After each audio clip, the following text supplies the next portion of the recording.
Live 7। नमस्कार, live 7 विशेष में आपका स्वागत है। मैं हूं ज्ञान रंजन।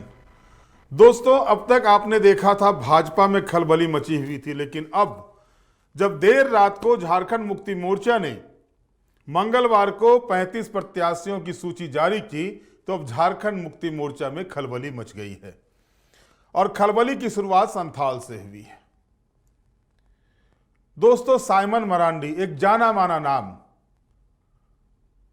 उनकी पत्नी सुशीला हांसदा, सभी लोग उनको जानते हैं। और झारखंड आंदोलन में गुरुजी के साथ उनका क्या योगदान था, इसको भी सभी लोग जानते हैं। एक स्तंभ थे लिट्टीपारा विधानसभा में, और लगातार लिट्टीपारा विधानसभा का प्रतिनिधित्व उन्होंने किया था, उनकी पत्नी ने किया था। अब उनके पुत्र दिनेश विलियम मरांडी कर रहे थे, या अभी भी विधायक हैं। लेकिन जो 35 प्रत्याशियों की लिस्ट निकली है, उस लिस्ट से दिनेश विलियम मरांडी आउट, और वहां पर आ गए हैं पिछले 15 वर्षों तक झारखंड मुक्ति मोर्चा को कोसने वाले हेमलाल मुर्मू। जी हां, वही हेमलाल मुर्मू जो बरहेट में मुख्यमंत्री हेमंत सोरेन जब चुनाव लड़ने के लिए गए तो भाजपा में शामिल होकर के हेमंत सोरेन को चुनौती दी। 2 बार चुनाव लड़े, एक बार भी जीत नसीब नहीं हुई। भाजपा के टिकट पर 2 मर्तबा राजमहल से लोकसभा का चुनाव लड़े, जीत नहीं पाए। 2 मर्तबा बरहेट से हेमंत सोरेन के खिलाफ चुनाव लड़े, जीत नहीं पाए। और अब ऐसा गेम चेंज किए हैं कि अपने ही भतीजे को एक झटके में किक आउट कर दिया। मैं भतीजा इसलिए कह रहा हूं कि एक समय था कि हेमलाल मुर्मू, स्टीफन मरांडी, साइमन मरांडी, जो आपके भी सांसद बने हुए नलिन सोरेन, इन लोगों की जो थी संथाल परगना में, इन नेताओं की बड़ी जमती थी, या यूं कहें कि एक दूसरे के आवास पर बैठकी भी होती थी। और वैसे में चचा ने भतीजा को काटा। अब ऐसा काटा है कि भतीजा तिलमिला गए, और भतीजा तो ये भी कह रहे हैं कि हेमलाल मुर्मू जो है वो सोरेन परिवार को तो खाएगा ही, झारखंड मुक्ति मोर्चा का भी नाश कर देगा। एक मीडिया से बातचीत करते हुए दिनेश विलियम मरांडी ने कहा कि मुझे पता नहीं था कि जिसको मैं बड़ा भाई मानता था, चाहे वो हेमंत सोरेन हो या बसंत सोरेन हो, वो मेरे साथ ऐसा करेंगे। क्या मेरा गुनाह यही है कि मेरे माता पिता नहीं हैं, और इनको मैंने बड़ा भाई भाभी को मां समान समझा, उनको वही सम्मान दिया, और उन्होंने मेरा ही टिकट काट दिया। गुनाह भी नहीं बताया कि आखिर मेरा गुनाह क्या था जो टिकट काटा गया। यह भी कहा कि 1980 के दशक में निमरा से गुरुजी को उठा करके साइमन मरांडी दुमका ले गए थे, और वहां से उन्होंने उनको राजनीति में प्रवेश कराया, वहां से चुनाव लड़ाया, चुनाव जितवाया। यानी कई तरह की बातें, और यह होना ही था। अब आप देखिए ना कैसे दरवाजा बंद होता है भारतीय जनता पार्टी का, टिकट का दरवाजा, भाजपा का नहीं, टिकट का दरवाजा बंद होता है, तो धड़ाधड़ जो है सो झारखंड मुक्ति मोर्चा उन भाजपा नेताओं को लेना शुरू कर देते, चाहे वो लुइस मरांडी हो, लक्ष्मण टुड्डू हो, कुणाल सारंगी हो, वास्को बेसरा हो, गणेश महली हो, इन लोगों को धड़ाधड़ एक ही दिन में जो है सो पार्टी में शामिल करा लिया। हालांकि केदार हाजरा को छोड़ करके अभी तक जो है सो, और उमाकांत रजक, 2 को तो टिकट मिला है झारखंड मुक्ति मोर्चा से, लेकिन लुइस मरांडी को भी अब तक टिकट नहीं मिला। कुणाल सारंगी जिस आस में आए थे, बड़े भैया की शरण में आ गया हूं, बड़े भैया ने शरण में तो ले लिया, लेकिन जिस उम्मीद के साथ बड़े भैया के पास आए थे, बड़े भैया ने उनको उससे महरूम कर दिया, और वहां से फिर एक मर्तबा जो है अपने पुराने चेहरे को ही, उन्होंने समीर मोहंती को ही वहां से टिकट दे दिया।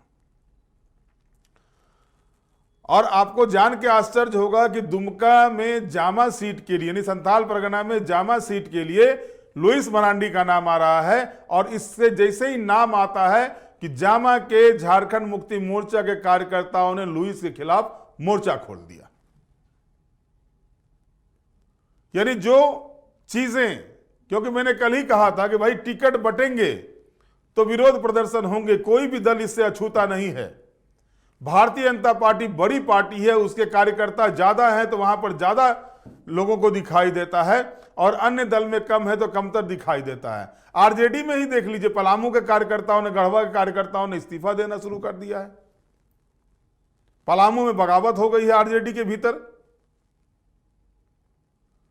कोई भी दल ऐसा नहीं मिलेगा। रांची में देखिए, कांग्रेस पार्टी के जो है, सो कांग्रेस पार्टी के लोग विरोध कर रहे हैं रांची में झारखंड मुक्ति मोर्चा को देने के लिए। आज झारखंड मुक्ति मोर्चा ने राज्यसभा सांसद महुआ मांझी को रांची विधानसभा सीट से कैंडिडेट बना दिया है, सीपी सिंह के खिलाफ खड़ा कर दिया।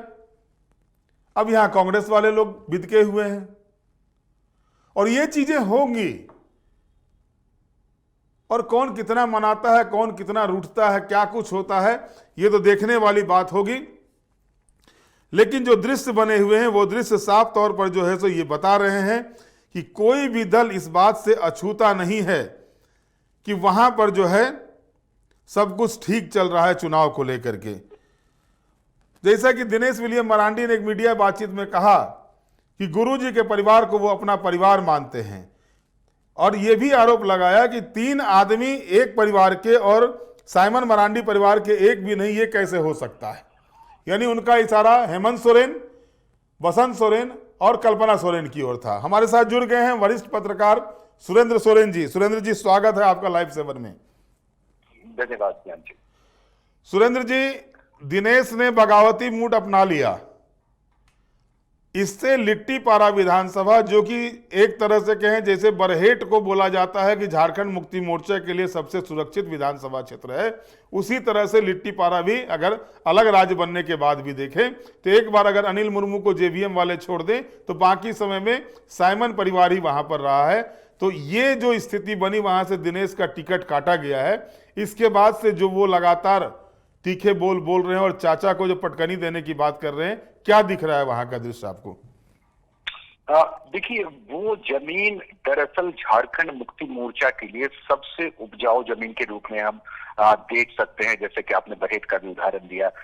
अगर मेरी याददाश्त थोड़ी सी अच्छी हो तो मुझे याद आ रहा है कि साइमन मरांडी ने भी जेएमएम से बगावत करके वहां से चुनाव लड़ने की कोशिश की थी और उन्होंने हार का मुंह देखा था। यानी साइमन मरांडी जैसी शख्सियत भी वहां तीर धनुष की छाप को, यानी झारखंड मुक्ति मोर्चा को छोड़कर जीत नहीं सकते। यह बात साइमन मरांडी भी समझ गए थे। यह बात हेमलाल मुर्मू को भी समझ में आ गई जब हार की हैट्रिक लगा चुके हेमलाल मुर्मू इसी वर्ष के शुरुआत में जब वो झारखंड मुक्ति मोर्चा में वापस आते हैं, बीजेपी से वापस आते हैं, और यानी लिट्टी पारा से हेमलाल मुर्मू भी चुनाव लड़ चुके हैं, लेकिन वो कमल छाप के निशान पर, यानी बीजेपी की पार्टी के उम्मीदवार के रूप में चुनाव लड़ चुके हैं। तो हेमलाल मुर्मू भी इस बात को बेहतर समझते हैं कि लिट्टी पारा में बीजेपी के निशान पर जीतना मुश्किल है या तकरीबन नामुमकिन जैसा माना जा सकता है। तो इसलिए उन्होंने जुगत लगाई और वापस वो झारखंड मुक्ति मोर्चा में आ गए। और हेमंत सोरेन ने जो सबसे कमजोर कड़ी मुझे दिखाई देता है झारखंड मुक्ति मोर्चा के विधायकों की लिस्ट में, दिनेश विलियम मरांडी, जिनकी विरासत में राजनीति मिली उनको, लेकिन उस विरासत को वो मजबूती से संभाल नहीं सके, या कह सकते हैं कि पकड़ अपनी पार्टी में मजबूत नहीं बना पाए। हालांकि अगर रिपोर्ट कार्ड के हिसाब से देखें तो हम कमोबेश सबको एक जैसा ही देख सकते हैं कि किसी विधायक को हम बहुत बेहतर विधायक के रूप में काम करते हुए हम नहीं देख सकते हैं। तो अब जबकि साइमन मरांडी और सुशीला हागदा, ये दोनों जो दिनेश विलियम मरांडी के माता पिता थे, दोनों ने झारखंड मुक्ति मोर्चा की बड़ी सेवा की और बड़े मेवे भी खाए। तो इसलिए सांसद भी रहे, वो वहां से विधायक भी रहे। तो एक लंबी लिस्ट मतलब उनकी उपलब्धियों की है।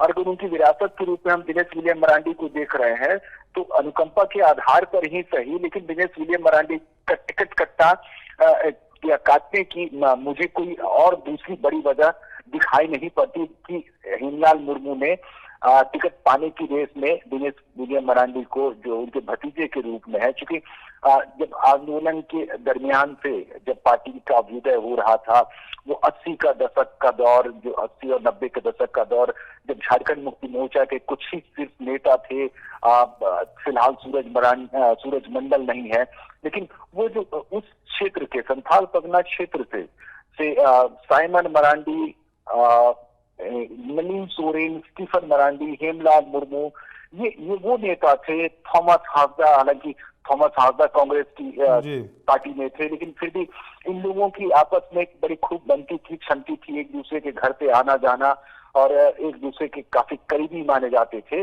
तो उस तरीके से जब दिनेश विलियम मरांडी की जब कुर्बानी ली गई उम्मीदवारी के रूप में, उन्हें टिकट ना दे करके, तो ऐसी परिस्थिति में हेमलाल मुर्मू के लिए रास्ता आसान जरूर हो गया। लेकिन दिनेश विलियम मरांडी के आरोप जो इस वक्त वो लगा रहे हैं, तो उस बात में भी दम दिखाई पड़ता है, क्योंकि एक लंबा दौर, एक लंबा वक्त, अब जोगा मांझी के बेटे को भी टिकट मिल जाती है, परिवार की तरफ से जो लोग हैं, नलिन सोरेन के बेटे को भी शायद आने वाले दिनों में मिल गया बना दिया जाए।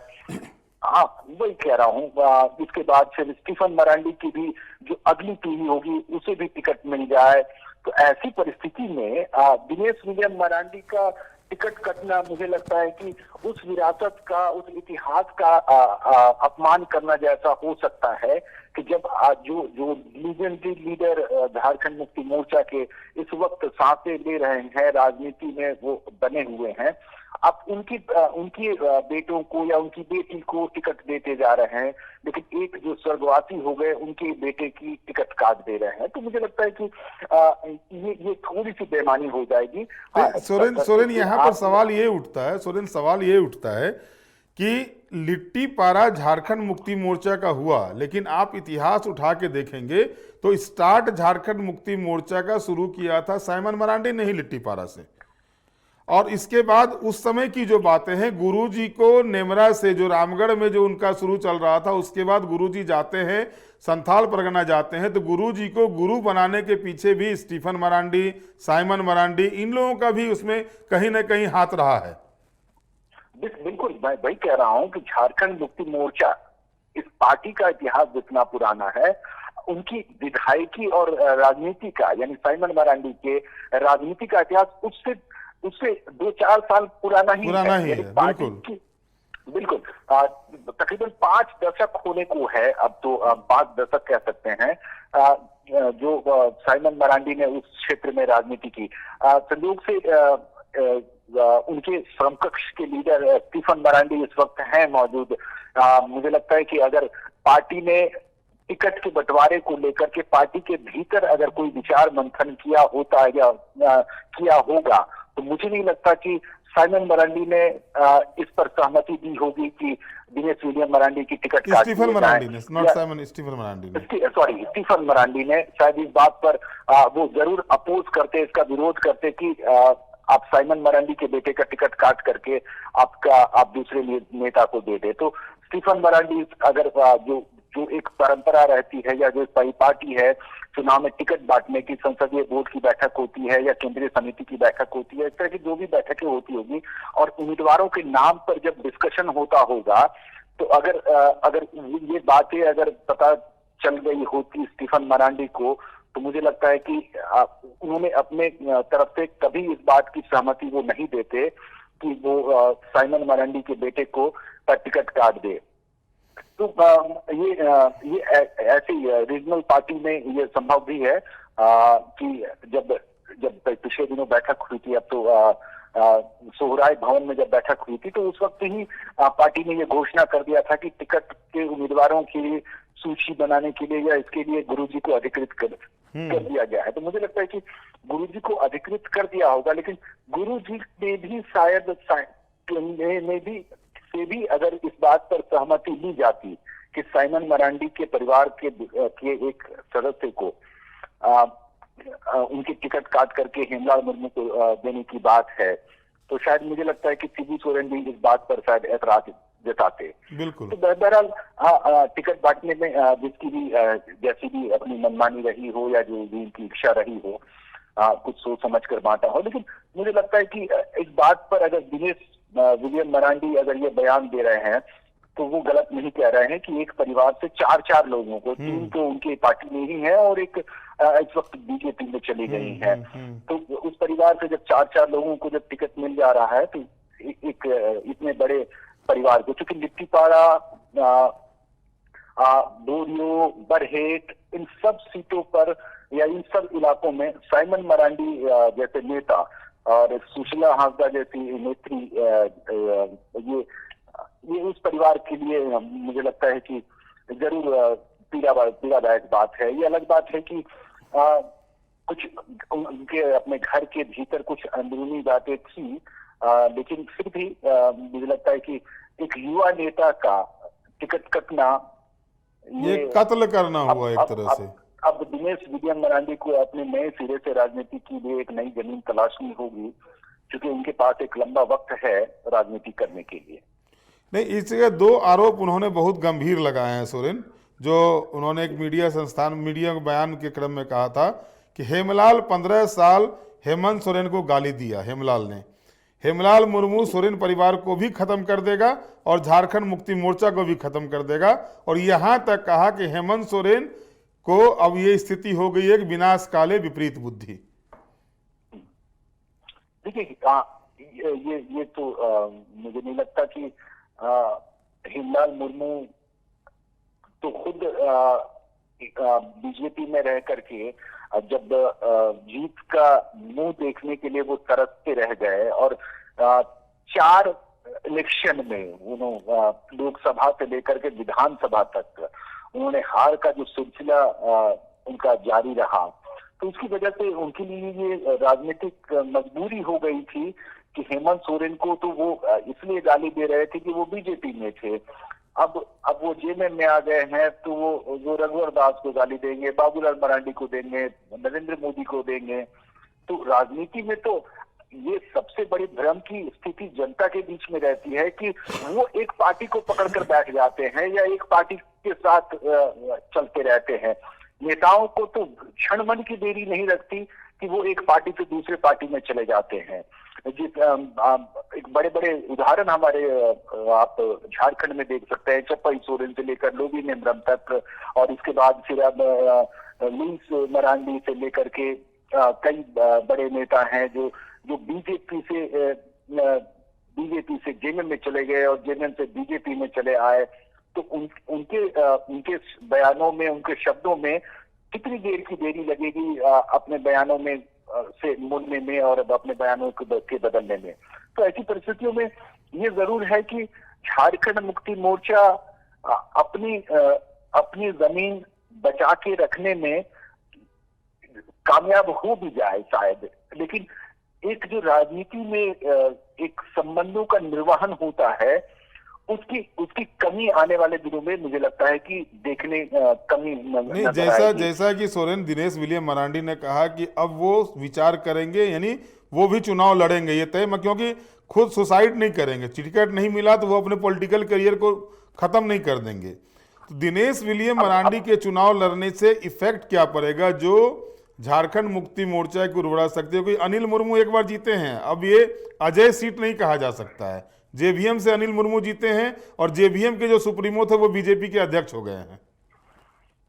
मैं बस अपनी ख्याल की बात बता रहा हूं कि बीजेपी के लिए शायद ये एक बढ़िया मौका हो जाए कि वो वहां उम्मीदवार का चेहरा बदल दे, जैसा कि हमने देखा था दुमका लोकसभा में। हाँ, तो क्या ये एक्सपेरिमेंट बीजेपी वहां करना चाहेगी? शायद बीजेपी के लिए एक बढ़िया मौका हो सकता है। लेकिन दिनेश विलियम मरांडी ने अपनी विधायक के रूप में, नेता के रूप में उन्होंने बहुत अपनी पकड़ मजबूत नहीं बनाई है। जिस तरह की जो कुछ भी उन्हें मिला वो उन्हें विरासत में मिला और उस विरासत को आगे वो और बढ़ा नहीं पाए।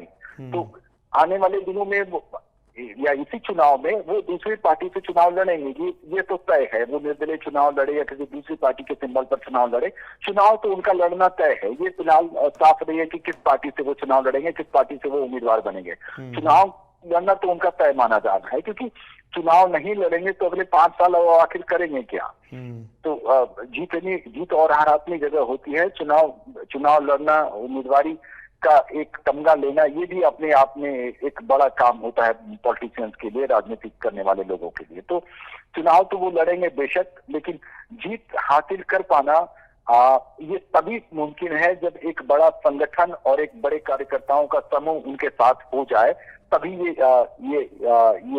संभव हो पाएगा कि वो जीत सके। चलिए, बहुत बहुत धन्यवाद सोरेन आपका हमारे साथ जुड़ने के लिए, बहुत धन्यवाद आपका। धन्यवाद।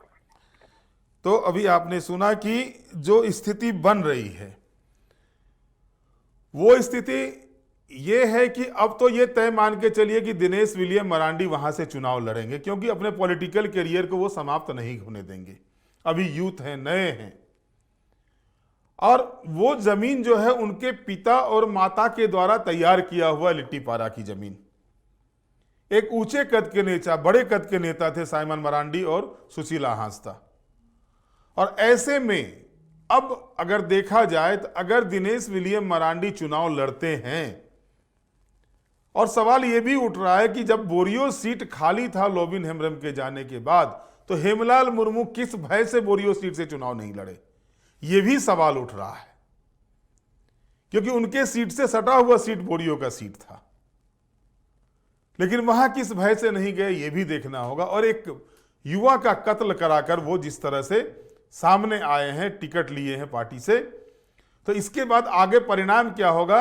लेकिन इतना तो तय मानिए कि जो लिट्टीपारा झारखंड मुक्ति मोर्चा के लिए लगभग अजय थी, वहां पर ब्रेकर लगने जा रहा है, और हो ना हो चुनाव परिणाम कुछ और ही देखने को मिले। बहरहाल आज के विशेष में इतना ही। आप हमारे साथ जुड़े रहें, हमें लाइक करें, सब्सक्राइब करें। बहुत बहुत धन्यवाद। नमस्कार।